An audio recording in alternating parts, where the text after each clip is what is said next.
Welcome everyone to a new game on the channel of Clockwork Empires. Now, if you're not familiar with that title, it's been in early access for a couple of years, I believe. I've been following it for a while, but just recently purchased it today because it was just released from early access to now a full release.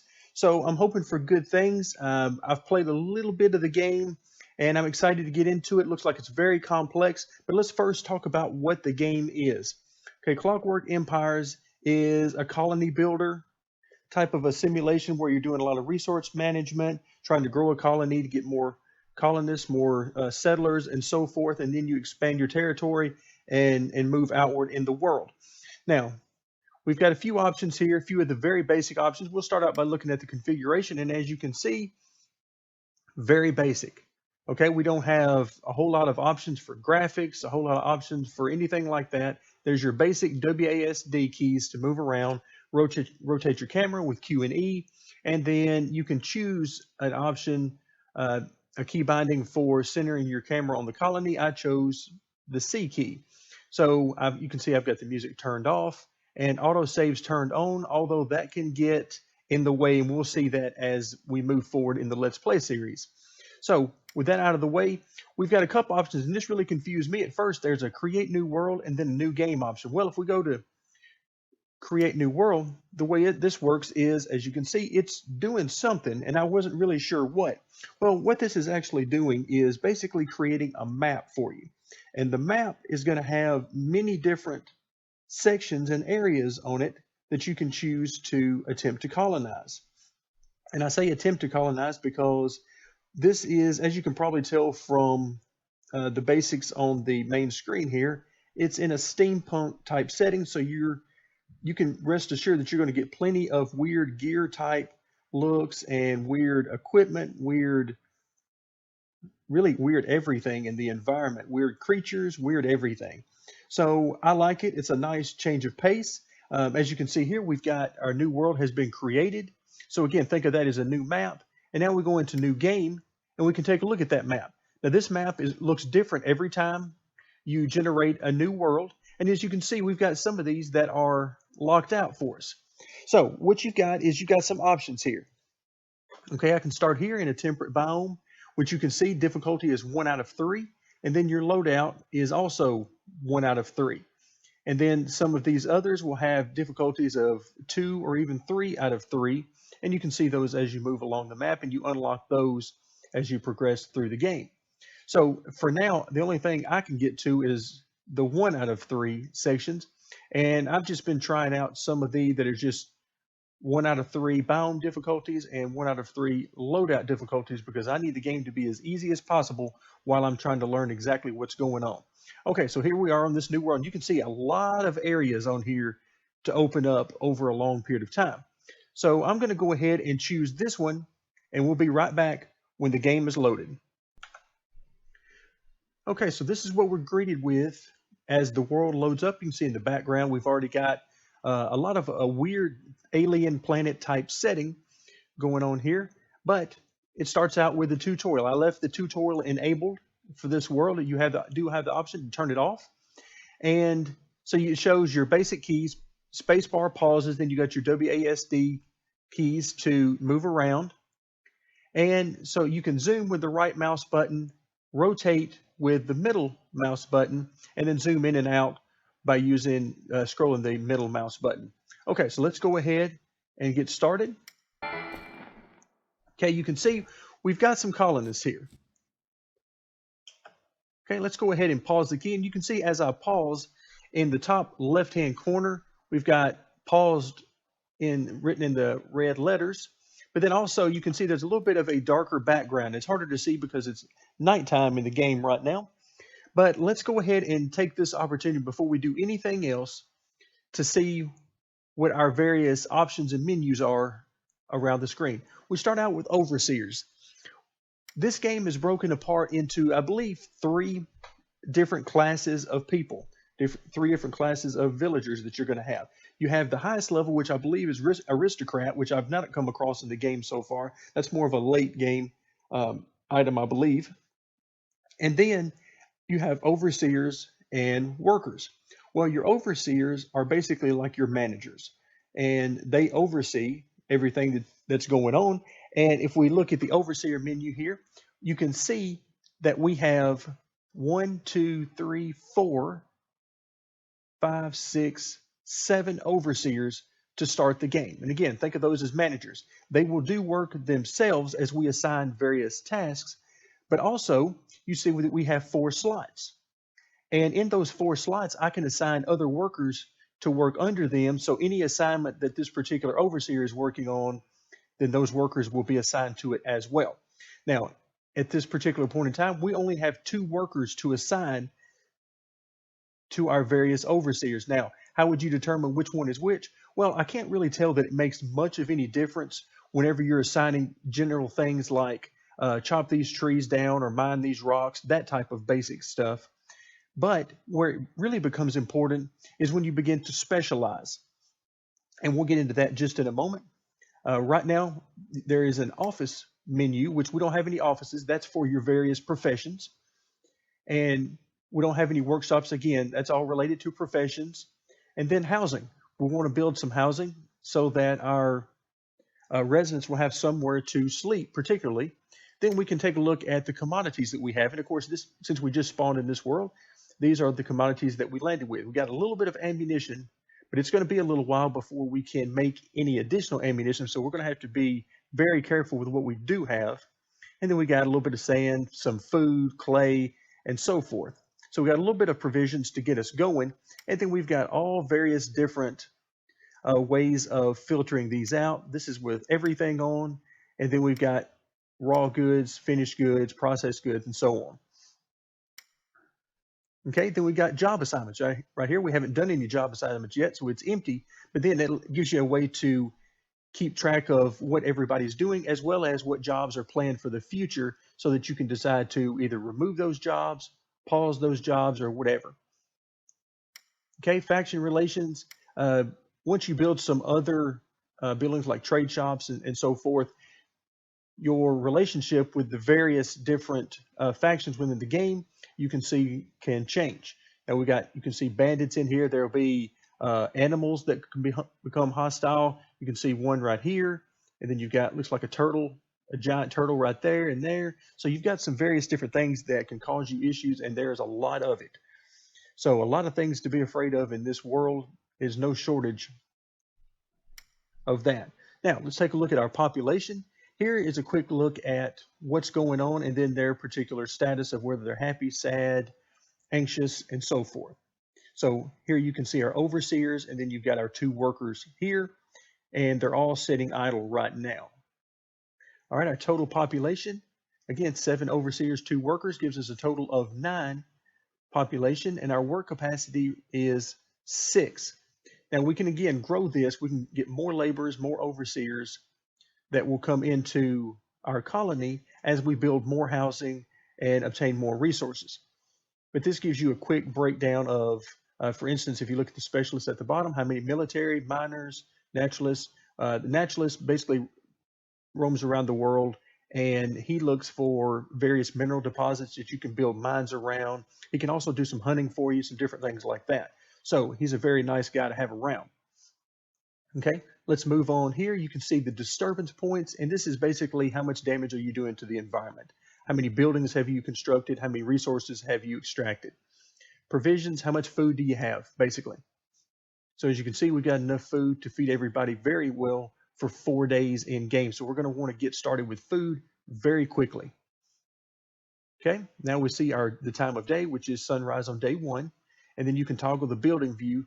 If you've watched my Stonehearth series, it has something very similar in there, where basically whenever you build a building at the beginning, you can see the entire building, or you can start to remove walls so that you can see inside more easily. You have a way to increase the game speed. I really wish you had more than just a 2x here, but you're limited to either, of course, pause, which we're on now, regular game time, or the 2x. Okay, then you got pause here whether you want to hit spacebar or hit that button, and help, and then this will take you back to the main menu. Our tutorial sections are going to be filing along the right-hand side of the screen, and then down at the bottom we've got various assignments. Again, this screen is going to take us to the worker assignments. so we can see what's planned and what they're working on right now. We've got the ability to clear some various terrain, remove shrubs and various other small items like such as this from the terrain. We've got the ability to have our workers forage for food particularly. Then we can mine some surface nodes like you see some clay here, rock and stone, etc. And then chop trees. So some basic controls here, and then it gets more detailed over in the bottom left-hand corner of the screen. First of all, let's get that out of the way, that empty screen. So now we come to our buildings. We got a bunch of different types of buildings, and then within each building, a bunch of different type of items. So you start with your workshops. This is what your overseers are going to do. You're going to have a carpenter, you're going to have a cook, and so on.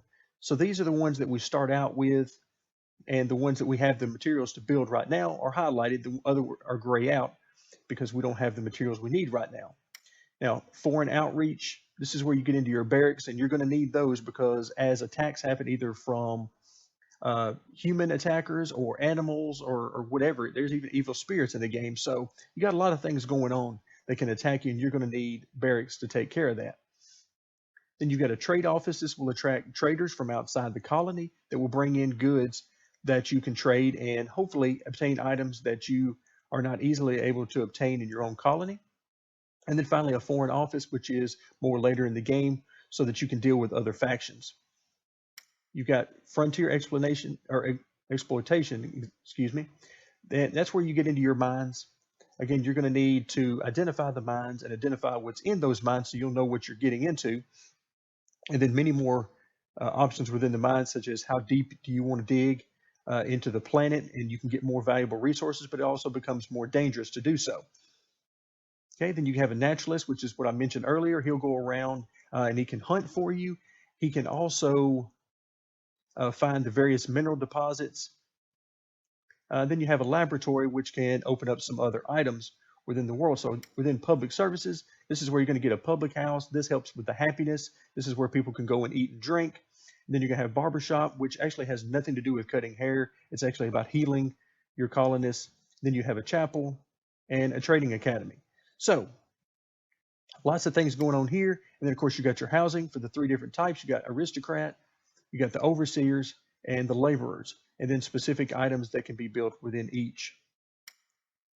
Moving on, you've got crop fields for the various type of crops. As you can see right now, we only have corn or maize that we can do, but we'll want to get started on that pretty quickly. Then you can set up various different zones. One thing you can do is flatten terrain. You can see here everything in red we can't build on, but everything, all the tiles in white, we can build on. So basically what we could do is highlight this area and say, I want you to flatten that area. And you can see the icon comes up there. And I'm actually going to go ahead and get started doing this.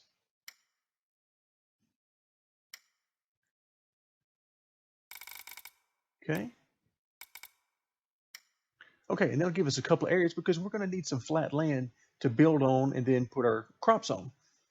You also have the ability to remove options, and then you're going to have some stockpile options, large or small stockpiles, and then various other things such as items for self-defense, and then various lighting options and some decorative options to put various flowers or shrubs around.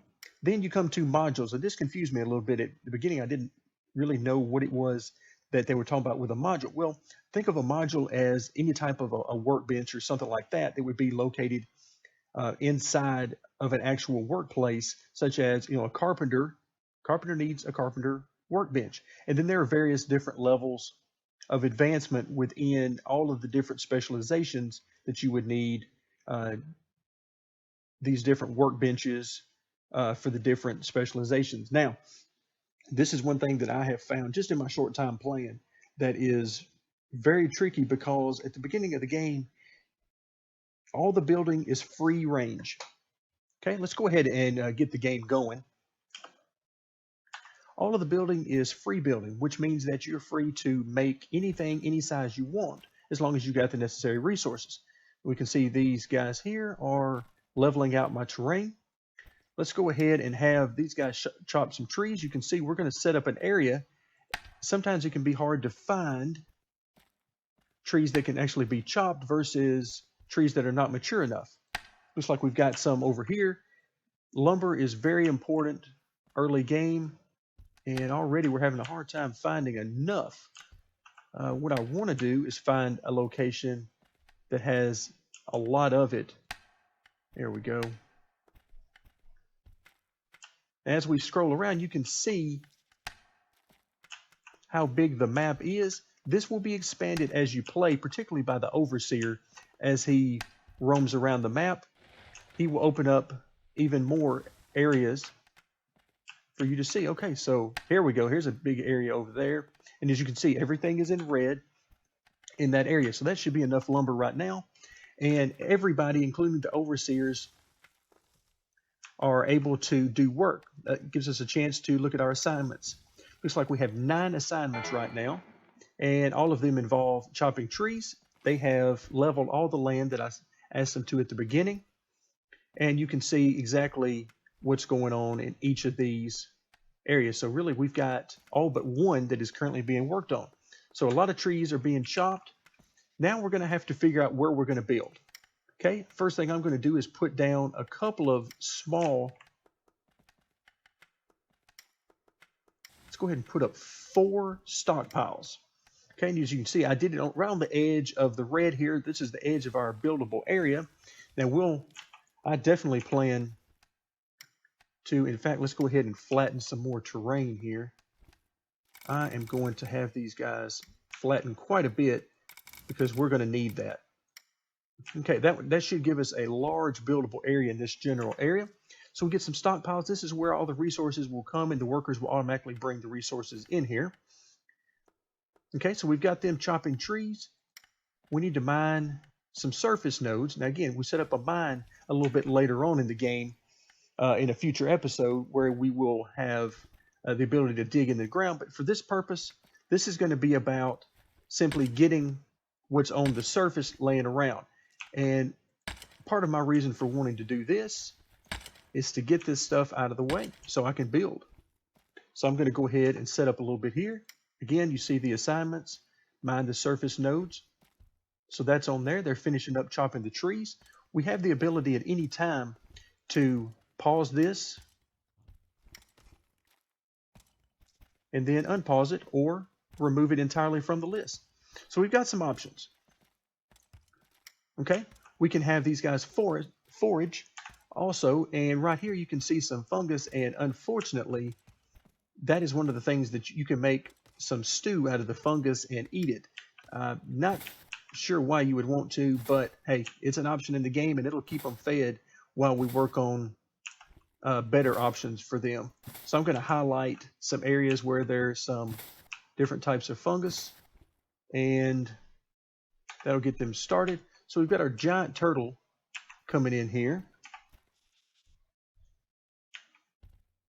And this guy just looks like he's seen better days. All right, so we've got a lot of mining going on. Next thing I want to do is let's go ahead and start building. We're going to need a few buildings to get started. First and foremost, we're going to need a workshop, and we're going to need a carpenter. Carpenters are very important. Now, this is where you have your first decision. How big do I make the building? Well, at this particular point, I don't have any way of knowing how big the workshops are. And what I'm going to do is, this is a 7x6. I'm going to go ahead and do that. Okay, I don't need 7x6 right now. But what I do need is an area that I can expand into later on. Okay, let's go ahead and speed up time a little bit. The other thing we're going to need, if we go back under buildings, is we're going to need bunkhouse. Now I'm going to leave a little bit of room here, and I'm going to try. We'll make this, okay, it looks like that's about as big as I can make it. 9x6. That'll work just fine. Again, I'm not sure exactly how big I need to make it, but that's okay. All right, let's take a quick glance at our assignments. Looks like foraging. Let's go ahead and pause some of this foraging right now. And let's go ahead and get ready constructing this building, because that's really what it's about. As you can see, the guys will pick up on that. We'll start to construct some buildings. All right, and nightfall is coming. Now, they only work during certain times of the day. Once we get them into specialization, you can see these guys are getting tired and they're going to look for a place to sleep. Unfortunately, right now we don't have that. Okay, so while they're busy doing that, we're going to go under modules and we're going to look for cots. Cots are the most basic beds in the game. And as you can see, there are two green, let me rotate around a little bit here. Around the cots, you've got two green boxes. Those are the entrances that we need. Okay, rotate this back around and you can see the cot turns red or green, or maybe it's a blue color, based on whether or not we can place it in that particular location. You only need one of these green boxes to be active at any one time so that they can access the cot. Let's go ahead and place down these one apart. And not bad. So we're able to fit, let's see how many of these we can actually fit in here. Oh, we can fit several. 4, okay, so we can fit several of these in here. All right, now, one of the things we've done here is we've built a building, but we've not left them a way in and out. And for that, we need to put a door. We can rotate the door using the right mouse button. And we're going to place a couple of doors on each of the buildings so that our workers can get in and out. Okay, so now we've got our first building is done. So let's go ahead and decrease the speed here for a moment as we got a few guys taking a nap. This is where we're going to get to specialize an overseer. Okay, let's go ahead and get back out of that. And here's our save. It pauses the game while it gets into that. And we're going to go ahead and assign a carpenter, and we're going to call this an episode. So right here, this is our carpenter hut that's built. Okay, the first thing we need to do is assign an overseer. We're going to need to specialize them. And here we can see their various skills. Now, Trinket has a cooking skill of 2. Everything else is 1. Naturalism 3. That's going to come in handy whenever we get ready for a naturalist. Carpenter. It looks like we've got a carpenter here with a skill of 2. Let's quickly take a look. We've got a cook. And we've got a scientist. Another carpenter. And finally, a farmer. So both of these are going to come in very handy. Let's see. There's our carpenter. So we're going to assign this guy to be our carpenter. Now, let's go back into overseers. Okay, we can see this is Tailingston. Now, if we go and find him in our list right there, we can assign, I want to have an additional worker in here with him.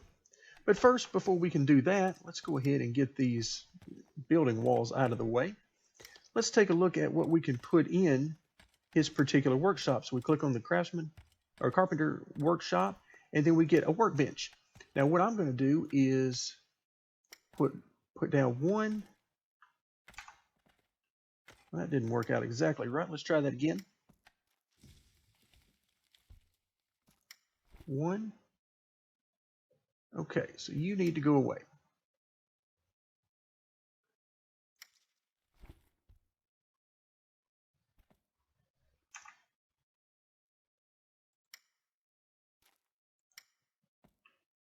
Oh, no wonder I'm trying to place it on somebody that's sleeping. So let's go ahead and place this on the other side. So we got 1 there. And I am going to, once again, we don't have quite enough room. But I'm going to go ahead and have these guys start making these. Everything requires materials to make. And right here, we're going to leave it here for now. And that's going to be the end of our first episode. Whenever we come back next time, we're going to get started with farming. We're going to hopefully get into some more specialization as we add cooks and stone workers and so forth in our land of Clockwork Empire.